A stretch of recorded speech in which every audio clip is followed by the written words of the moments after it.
नमस्कार, नमस्कार, नमस्कार. स्पोर्ट्स कट्टाच्या वीकली कट्टामध्ये तुमच्या सगळ्यांचं स्वागत आहे. IPL 2026 साठीचं मिनी ऑक्शन अबुधाबीमध्ये पार पडलेलं आहे आणि त्याचवरती चर्चा करायला थेट अबुधाबीहून आपल्याबरोबर आहेत द हिंदूचे क्रीडा पत्रकार अमोल कराडकर. अमोल, ऑक्शन झालेलं आहे. खूप 2 दिवस तुझे हेक्टिक गेलेले आहेत, ते चेहऱ्यावरती दिसत आहेत. पण आपल्या कट्टेकऱ्यांसाठी तू आलेला आहेस त्याबद्दल मनापासून धन्यवाद. तर काय म्हणजे तू कसं समअप करशील ऑक्शन सुरुवातीला? सुरुवातीलाच आपण समअप कडे जाऊ आणि मग इंडिव्हिज्युअल मुद्द्यांवर. ओके.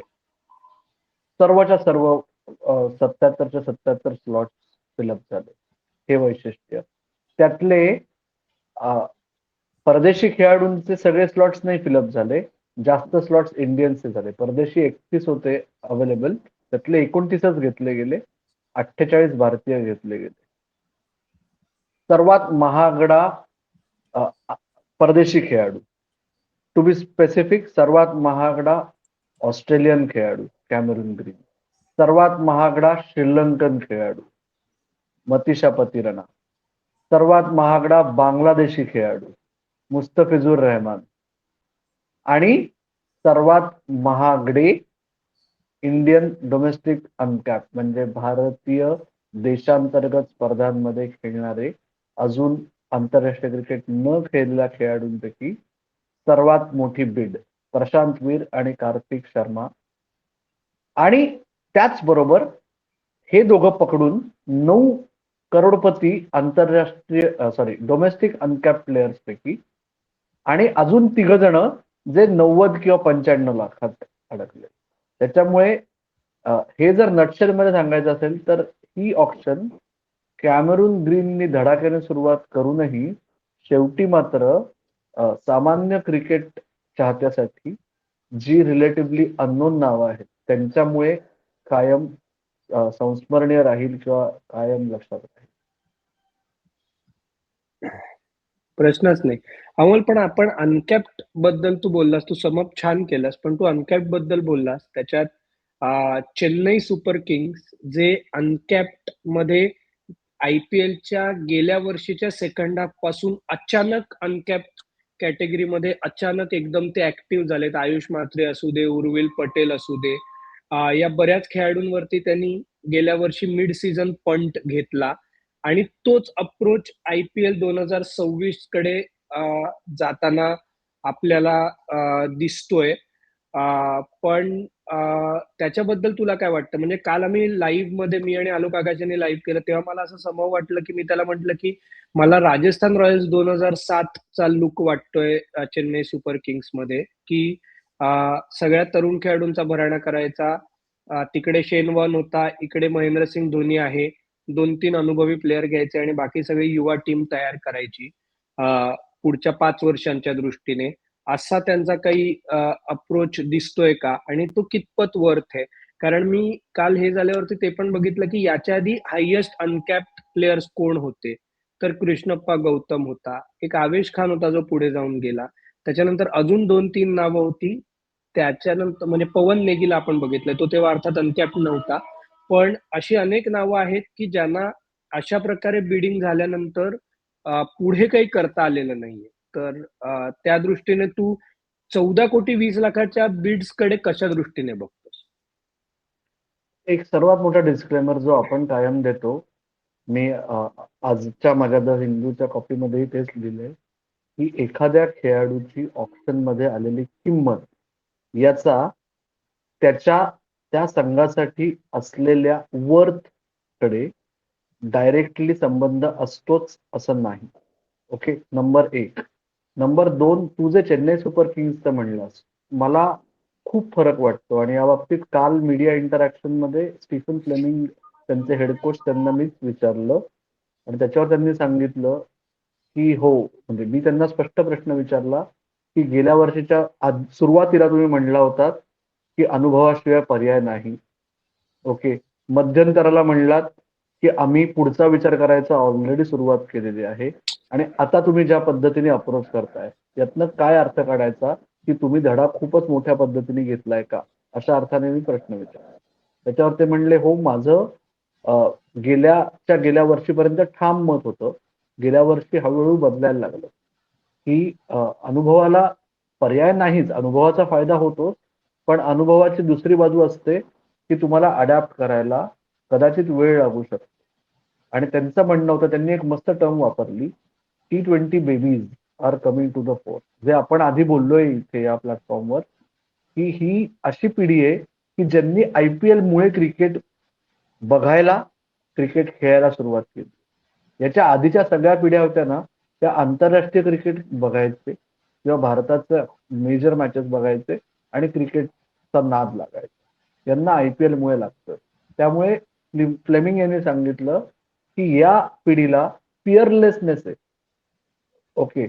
आणि या पिढीकडे स्किल आणि टॅलेंट आहे. या पिढीला T20 क्रिकेट कसं खेळायचं हे नीट माहिती आहे. त्याच्यामुळे आम्ही आत्ता हा विचार करतोय की या वर्षीचं CSK नाही, 5 ते 6 वर्षाचं नंतरचं CSK कसं असेल या दृष्टीने हा चान्स घेतला गेला. आणि दुसरं एक सांगतो की ऑब्व्हियसली प्रशांत वीर, कार्तिक शर्मा 14.20 कोटीमुळे सगळेजण असं धरून चालतील हरखून. की फक्त यंगस्टर्सवर भर देता येतो. हे सगळेजण दिसतीलच 11 असं नाहीये प्रकार, अदर 12. ओके.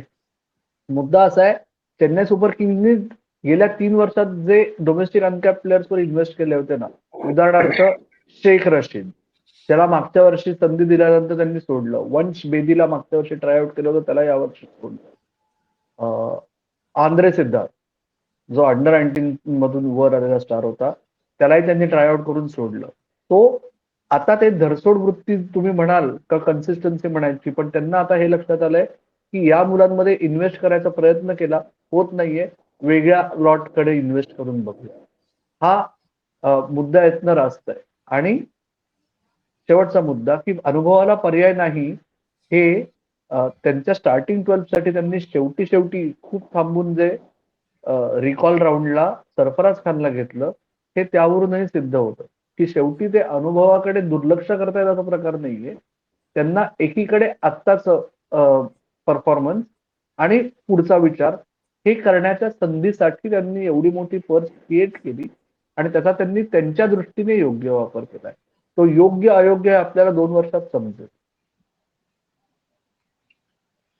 इंटरेस्टिंग आहे. फक्त तो 360 डिग्री चेंज त्यांच्या स्ट्रॅटेजीतला आपल्याला दिसतोय. आता ते कसा इम्प्लिमेंट करतात, कारण आता एवढे इन्व्हेस्ट करून आता त्यांचे 12, म्हणजे काल ऑप्शनला जायच्या आधी त्यांचे 12 कागदावरती दिसत होते आणि त्याच्यानंतर एवढी इन्व्हेस्टमेंट झाली. त्याच्यामुळे आता इंटरेस्टिंग आहे की CSK हा सीझन कसा अप्रोच करतं, कोणाला संधी देतं. आणि पर्टिक्युलरली मला कार्तिक शर्माच्या बीडचं थोडंसं जास्ती आश्चर्य वाटलं, एवढ्या जास्ती. कारण तुम्ही गेल्या वर्षी उर्विल पटेलला घेतलं होतं, संजू सॅमसनला ट्रेड करून आणलं होतं, महेंद्रसिंग धोनी आहे, जो किती मॅच खेळणार आहे याच्यावरती प्रश्नचिन्ह असू शकतं, पण परत कार्तिक शर्मा तुम्ही विकेट किपर म्हणून घेतात. आता असं म्हणू शकतो की आम्ही त्याला बॅट्समन म्हणून खेळवणार आहोत, पण म्हणजे चौथ्या विकेट किपर मध्ये इन्व्हेस्टमेंट म्हणून परत 14 कोटी 20 लाख देणं थोडंसं ऑड वाटलं. पण त्यांचा काहीतरी नक्कीच विचार असेल, तो आपल्याला पुढे जाऊन कळेल. हा जो मुद्दा आहे त्याच्यात मला फक्त एक वेगळा मुद्दा ऍड करायचा आहे याच त्याच्याशी रिलेटेड, की महेंद्रसिंग धोनीचा इम्पॅक्ट. एकीकडे आपण ते IPL बेबीज म्हणलं, तसंच महेंद्रसिंग धोनीचा इम्पॅक्ट या ऑप्शनवर बघा कसा आहे. कारण हे जे 9 डोमेस्टिक अनकॅप्ड करोडपती आहेत ना, त्यातले 4 विकेट किपर बॅटर आहेत. रादर उलट आहे, आपण रूढार्थाने विकेट किपर बॅटर म्हणतो, जे तू म्हणतोयस, ही मुलं बॅटर विकेट किपर आहे. ओके. त्याच्यामुळे त्यांचं मेन अस्त्र बॅटिंग आहे, तोडफोड करणे बॅटने, हे त्यांचं मेन अस्त्र आहे. ते विकेट किपर आहेत म्हणून ते डावलले जातात असा प्रश्न नाहीये. ते आपण गेल्या 10 वर्षात आपण किती वेळा बघितलंय असं, की 2 स्पेशलिस्ट विकेट किपर सुद्धा भारतीय क्रिकेटच्या दृष्टीने, जेव्हा दिनेश कार्तिक खेळला संघात, तो किती चाबूक फिल्डर होता महेंद्रसिंग धोनी बरोबरच, ते आपण बघितलं. त्याच्यामुळे ती गॅप आता गेलेली आहे, त्या रेषा पुसट झालेल्या आहेत, त्या पुसल्या गेलेल्या आहेत रादर. त्याच्यामुळे तो विशेष मुद्दा नाहीये. मुद्दा असा आहे, याच्यातनं CSKच्या दृष्टीने मी म्हणतोय की त्यांना ऑप्शन्स असतील की यातला कोण त्यातल्या त्यात बरा विकेट किपर जर आणि जेव्हा वेळ येईल तो ट्रायआउट करायची. याच्यात तू सगळे इंडियन्स म्हणतोयस, डिवॉल्ड ब्रेव्हिसही त्यांच्याकडे आहे, जो विकेट किपिंग करू शकतो. पण तो विकेट किपिंग करत नाही, पण ठीक आहे. म्हणजे तो आता आणि जास्ती सॉरी, तो गन आउटफिल्डर पण आहे. हा. सर्वात सोपा विकेट किपिंग साठीचा फॉर्मॅट हा T20 क्रिकेट असं क्रिकेटर्स म्हणतात. कारण majority of the times ball फक्त थांबवून बेल स्वीप करायचे असतात. खूप कमी वेळेस विकेट किपिंग ब्रिलियन्सची वेळ येते किंवा कन्सिस्टंट विकेट किपिंग दाखवावं. अमोल, KKR कडे सगळ्यात मोठी पर्स होती, त्याच्यामुळे आपण जस्ट थोडस KKR बद्दल बोलूया. कॅमेरून ग्रीनला त्यांनी 25 कोटी 20 लाखाला घेतलं. अर्थात कॅमेरून ग्रीनला त्यातले 18 कोटीच मिळणार आहेत नवीन नियमाप्रमाणे मिनी ऑप्शनच्या. पण KKR बद्दल काय म्हणशील? त्यांनी पथिराणावरती पंट घेतलाय, ज्याचं गेल्या एका वर्षातला परफॉर्मन्स खराब आहे. त्याला त्यांनी परत मोठी रक्कम दिलेली आहे. तर त्या KKRच्या ओव्हरऑल ऑप्शन बद्दल काय म्हणशील? आणि मग बाकी आपण महाराष्ट्राच्या खेळाडूंवरती येऊ, आणि बाकीच्या टीम वाईज तुला काही वेगळं वाटत असेल. KKRचे 12 खेळाडू जे होते ना, त्यांनी रिटेन केलेले प्री ऑप्शन रिटेन ट्रेड म्हणून, त्यातनं त्यांची स्टार्टिंग 12 ऑलमोस्ट रेडी होती, राईट. सो त्यांनी स्पेसिफिक रोलसाठी प्लेयर्स घेतले. कॅमेरून ग्रीन हा वेळ पडल्यास अख्खी इनिंग तुम्हाला खेळून देणारा प्लेअर आहे, राईट. तो एक ऑप्शन आहे. आणि हँडी बॉलर तो देऊ शकतो तुम्हाला ओव्हर्स काढून, तसा एक प्लेअर. आणि हे जे दोन तू म्हणतोय, पतिराणा आणि मुस्तफिज, त्या दोघांचा सेम रोल आहे. त्या दोघांचा रोल काय आहे की डेथ ओव्हर स्पेशलिस्ट. त्या दृष्टीने पतिराणा जर फिटनेसवर प्रश्नचिन्ह असेल तर मुस्तफिजूर हा स्ट्रॉंग बॅकअप त्यांच्या स्टार्टिंग पॉईंट. जर दोघं फिट आणि अवेलेबल असतील तर दोघांसाठी जागा असणं अवघड आहे. ओके, पण एवढी पर्स आहे तर दोन स्ट्रॉंग, प्रॉब्लेम ऑफ प्लेंटी हा कायम चांगला प्रॉब्लेम असतो असं आपण सगळ्या क्रिकेट संघांचा आंतरराष्ट्रीय क्रिकेटमध्ये बघतो ना. तीच गोष्ट त्यांनी इथे जर त्यांना करायची संधी होती तर ती त्यांनी करून दाखवली असं मला वाटतं. आणि बाकीचे त्यांचे रिलेटिव्हली व्हॅल्यू वाईज आहेत, त्याच्यामुळे त्यांची पर्सही उरली 64 कोटी एकूण असूनही. त्याच्यामुळे मला असं वाटतं की त्यांच्या दृष्टीने त्यांना जे साधायचं होतं त्यांनी साधलंय, जे सगळेच संघ म्हणतात IPL ऑप्शन नंतर. पण आता तरी मला KKRचा हा जो म्हणजे त्यांनी स्पेसिफिक रूल्स टार्गेट केले, हे या 3 मोठ्या सायनिंग्स मधून दिसतंय. आणि बांगलादेशच्या कुठल्याच प्लेअरला कोणीच घ्यायला नको होतं असं माझं म्हणणं होतं. पण एनिवे, तो हा या प्लॅटफॉर्मचा विषय नाही, त्याच्यामुळे ते आपण अवॉइड करूया. पण अमोल, विषय करायचा असेल तर वेगळं चर्चासत्र करू शकू आपण वेगळं त्याच्यावर. चर्चासत्र करू शकतो. हो हो. SRH म्हणजे SRH असू दे, LSG असू दे, मुंबई इंडियन्सचा तर आपण म्हणजे आम्ही स्पोर्ट्स कट्टाला हे पण केलं होतं की त्यांचा येण्या जाण्याचा खर्च ऑप्शन पर्स पेक्षा जास्ती होता. पण SRH मोठी पर्स घेऊन आले होते ऑप्शनला. त्यांनी मोहम्मद शमीला सोडलं होतं, राहुल चहरला सोडलं होतं. आणि ते म्हणजे लास्ट एक्सेलरेटेड ऑप्शन मध्ये त्यांनी म्हणजे लिव्हन लिव्हिंगस्टोनला 13 कोटीला घेतलं. म्हणजे ते पण घेतलं म्हणजे लखनौला त्यांची पर्स कमी करायची होती म्हणून शेवटी लिव्हन लिव्हिंगस्टोनचा त्यांनी रेट वाढवला. आणि नंतर त्यांनी पुढचा खेळाडू त्यांच्यासाठी जॉश इंग्लिश सिक्युअर करून घेतला स्वतःसाठी. असा तो टॅक्टिकल कॉल होता असं मला ऑप्शन बघताना वाटलं. कारण लखनौला कुठेतरी खात्री होती की SRH लिव्हन लिव्हिंगस्टोनला घेत आहे, त्याच्यामुळे तेव्हा त्यांची पर्स 22-23 कोटीची होती SRHची, आणि यांची 13 कोटीचीच होती. पण त्यांनी एवढ्यापर्यंत इन्शुअर केलं की SRHची पर्स खाली येते लखनौपेक्षा, आणि लखनौने त्यांचा पुढचा मार्ग सुकर केला, त्यांना जो प्लेअर हवा होता तो. पण एनिवे, SRHनी तोपर्यंत सगळे अनकॅप प्लेयर्स घेतले होते. म्हणजे तुम्ही तुमचे 3-4 कॅप प्लेयर्स देऊन तुम्ही फक्त लिव्हन लिव्हिंगस्टोनला घ्यायला म्हणजे काव्या मारन आली होती का अबुधाबीला? हे बघ, काव्या मारन का आली होती ते तू तिला विचार.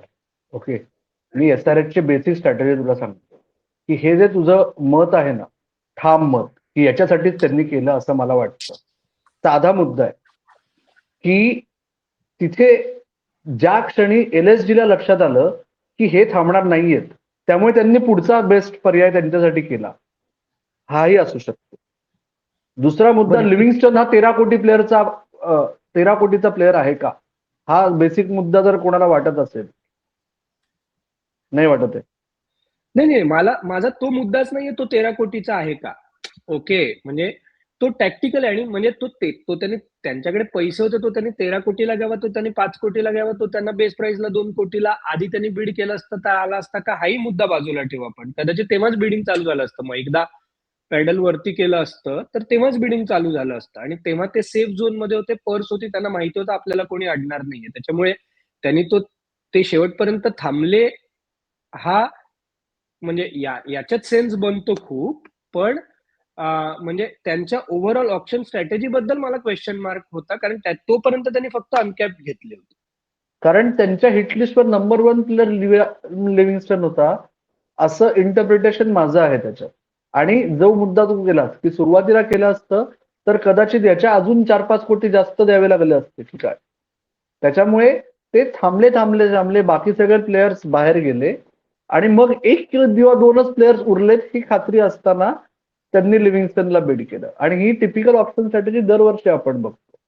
त्याच्यामुळे त्याच्यात मला काही म्हणजे फसलंय असं मला आत्ता वाटत नाही, कारण ते तेवढ्यासाठीच आले होते असं दिसलंय. आणि बाकी टीमच्या ऑप्शन बद्दल काही तुला वेगळं म्हणजे LSG असू दे, दिल्ली कॅपिटल्स असू दे, काही बोलायचंय का? ते झाल्यावरती आपण महाराष्ट्राच्या खेळाडूंवरती येऊ. दिल्ली कॅपिटल्सचे पहिले 2 त्यांनी ते जे किरण ग्रंथी म्हणजे GMR कडे कंट्रोल आहे यावर्षी सुद्धा मागच्या वर्षी सारखा. आणि ते काका तुझे खूप फेवरेट आहेत.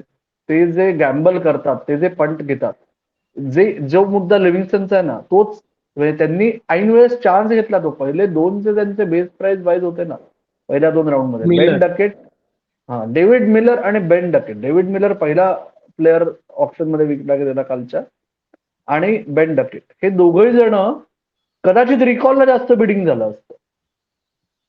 ओके, त्याच्यामुळे त्यांनी तो चान्स घेतला आणि इट वर्क फॉर देम. त्यामुळे त्यांची पण त्यांच्या दृष्टीने दिवाळी झाली असं वाटतंय. आता परत तेच ते एकदा प्लेअर बेस प्राइसला मिळाला की सगळेजण व्हॅल्यू बायर्स म्हणतात. ओके, गेल्या वर्षी KKR QDKच्या बाबतीत तेच म्हणले होते. पण आता QDK आपल्याला जरा चिकटला होता प्रॉपर.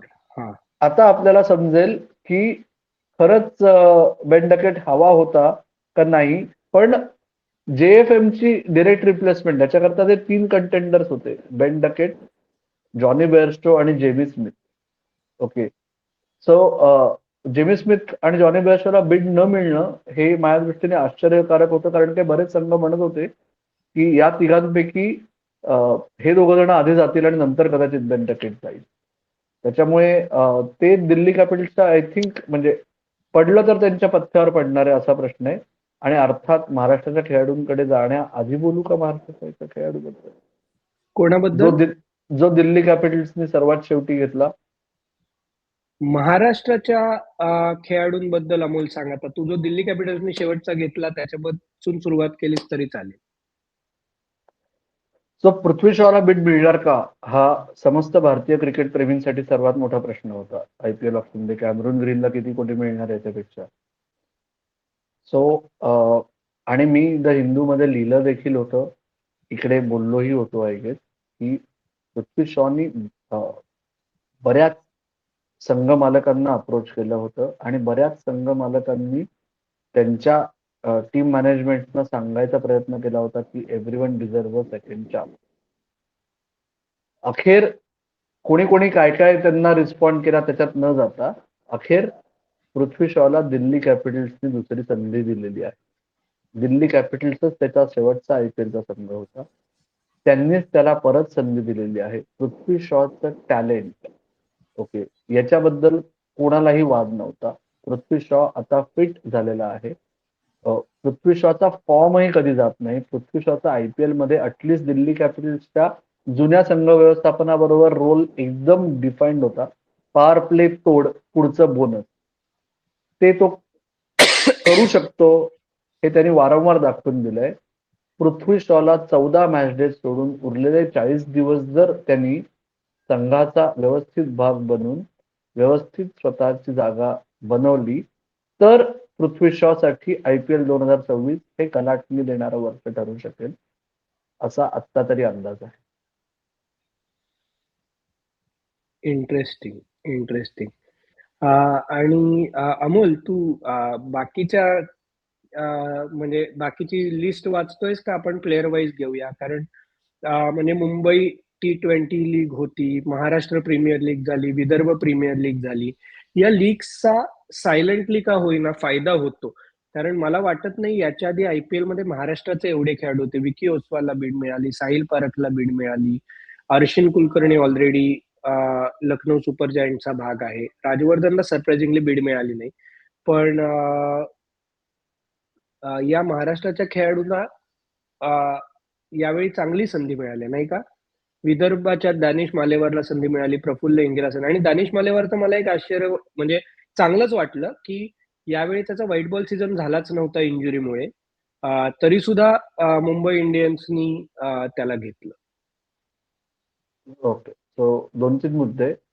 महाराष्ट्राचे 34 खेळाडू जे ऑप्शनमध्ये होते, तीनही असोसिएशन्सचे मिळून, त्यातले 10 खेळाडू घेतले गेले.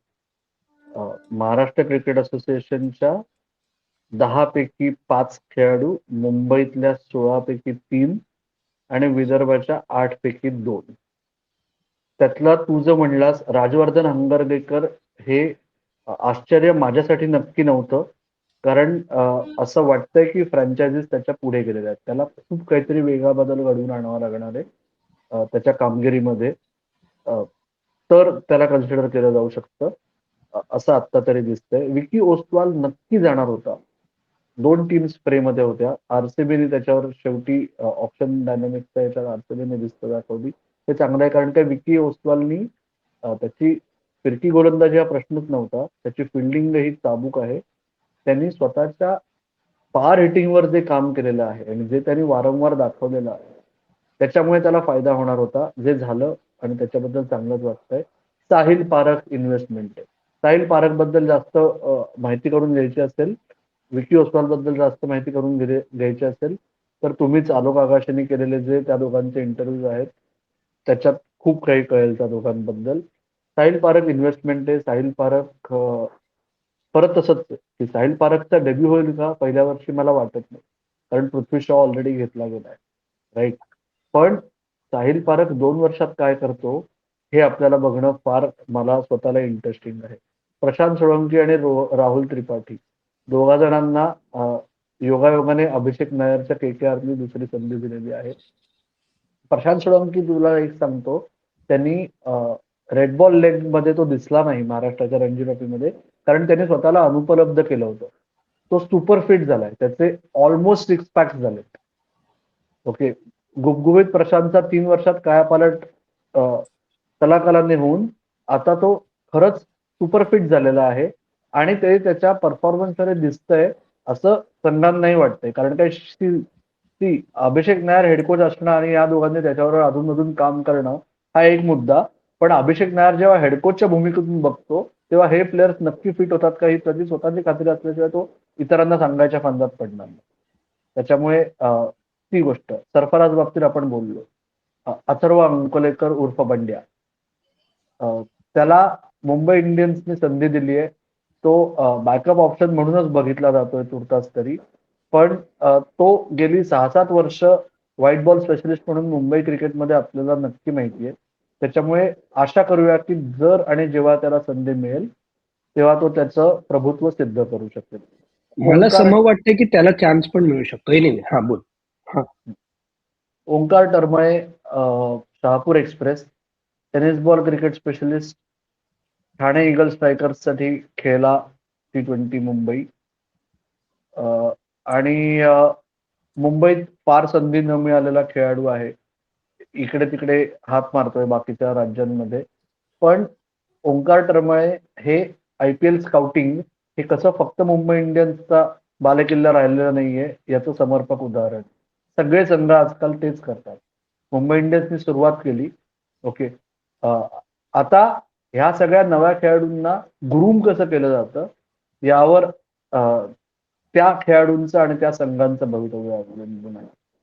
दानिश मालेवार तू म्हणलास तसा तुमच्याच प्लॅटफॉर्मवर मी दानिश मालेवारचं रील पाहिलं होतं. विदर्भ प्रो T20 लीग मधला पहिला शतकवीर आहे तो. त्याच्यामुळे दानिश मालेवार मला स्वतःला फार आवडतो. म्हणजे जर डोमेस्टिक क्रिकेटमध्ये लंबी रेस के घोडे असतील ना अक्रॉस फॉर्मॅट, तर त्यातल्या टॉप 3 नावांपैकी एक नाव मी दानिश मालेवारचं घेईन. त्याच्यामुळे इंजुरीमुळे तू म्हणला तसा थोडासा खंड पडलाय त्याच्या घोडदौडीत, पण IPL झाला तर त्याला फायदा होईल. मुद्दा असा आहे, दानिश मालेवार हे मुंबई इंडियन्सच्या स्काउटिंगचं यश आहे, पण मुंबई इंडियन्सच्या ग्रुमिंगचं काय, हा जो प्रश्न आहे याचं उत्तर 2 वर्षात मिळेल आपल्याला. म्हणजे जे आपण अक्षर पटेल, युजवेंद्र चहल पासून आतापर्यंत बघतोय की स्काउटिंग मध्ये मार्को यान्सन सर्वात मोठं उदाहरण लेटेस्ट मध्ये. स्काउटिंग मध्ये मुंबई इंडियन्सला तोड नव्हती एकेकाळी, पण ग्रुमिंग मध्ये काय होतं बुवा, का त्यांच्याकडे जागाच नसते संघात म्हणून मग ते म्हणतात दुसरीकडे जाऊन खेळ. तसं काही होतंय का ते बघावं लागेल. प्रफुल हिंगे उंचापुरा पेस बॉलर आहे. तू आणि मी आपण ऑफ कॅमेरा जेव्हा केव्हा गप्पा मारतो तेव्हा प्रफुल हिंगेने किती इम्प्रेस केलंय यावरून हे परत लक्षात येतं की IPL फ्रँचायझी सगळं क्रिकेट बघतात आणि मग सिम्युलेशनला बोलवतात आणि जे रेड बॉलमध्ये चुणूक दाखवतात त्यांनाही ट्रायल्सला बोलवून जज केलं जातं. त्याच्यामुळे अजून मला या 34 मध्ये तुला सर्वात सरप्राइझिंग नाव कुठलं वाटलं की जे जाणार असे तुला खात्री वाटली? राजवर्धनचा तू उल्लेख केलास, तुम्ही पोस्टही केला होता. अजून कोणी आहे का तुझ्या दृष्टीने? मला साईराजला बीड मिळेल असं वाटलं होतं, पण त्याला यावेळेस एअर मुश्ताक अलीमध्ये पण बॅटिंगचा पण चान्स नाही मिळाला, त्याच्यामुळे कदाचित इम्पॅक्ट झाला असेल, तर माहित नाही. पण तुला कोणी वाटलं? नाही विशेष, to an extent yes Sairaj Patil, पण परत तसंच आहे की त्याच्याकडे आता प्रायमरीली पेस बॉलिंग ऑलराऊंडर म्हणून बघितलं जात आहे आणि त्या याच्यात गडबड झाली असं मला वाटतंय. बाकी मला विशेष नाही वाटलं, कारण तनुष कोटियन ज्या अर्थी मागच्या वर्षीच गेला नव्हता त्या अर्थी त्यावेळेस, पण तनुष कोटियन एका दृष्टीने मी दुर्दैवी म्हणेन, कारण का त्याच्या गोलंदाजीत आमूलाग्र बदल झालेला आहे, खूप सुधारणा झालेली आहे असा एकंदर फीडबॅक तनुष कोटियनचा येतोय, पण अदरवाईज बाकी विशेष वाटत नाही. ठीक आहे अमोल, तू आज अबुधाबीहून आम्हाला जॉईन झालास आणि कट्टेकर यांना ऑप्शन इन्साइट दिल्यास त्याबद्दल मनापासून धन्यवाद. कट्टेकर यांनीही सांगावं की त्यांना कोण ऑप्शन मध्ये घेतलं जाईल असं वाटलं होतं किंवा कोण बेस प्राइसला आला याचं आश्चर्य वाटलं. जॉश इंग्लिशला बीड केलं गेलं, तो खूप कमी मॅचेस नाही अवेलेबल असताना. त्याच्याबद्दल तुम्हाला काय वाटलं तेही आम्हाला सांगा. आणि हा एपिसोड कसा वाटला हे कळवा, अधिकाधिक लोकांपर्यंत पोहोचवा. आपला युट्यूब आणि फेसबुकला मेंबरशिपचा ऑप्शन आहे, तोही नक्की एक्सप्लोर करा. आजच्या कट्ट्यामध्ये मात्र आम्ही इकडेच थांबतोय. तुम्ही मात्र ऐकत राहा, बघत राहा आणि आमची वाट पाहत राहा. धन्यवाद.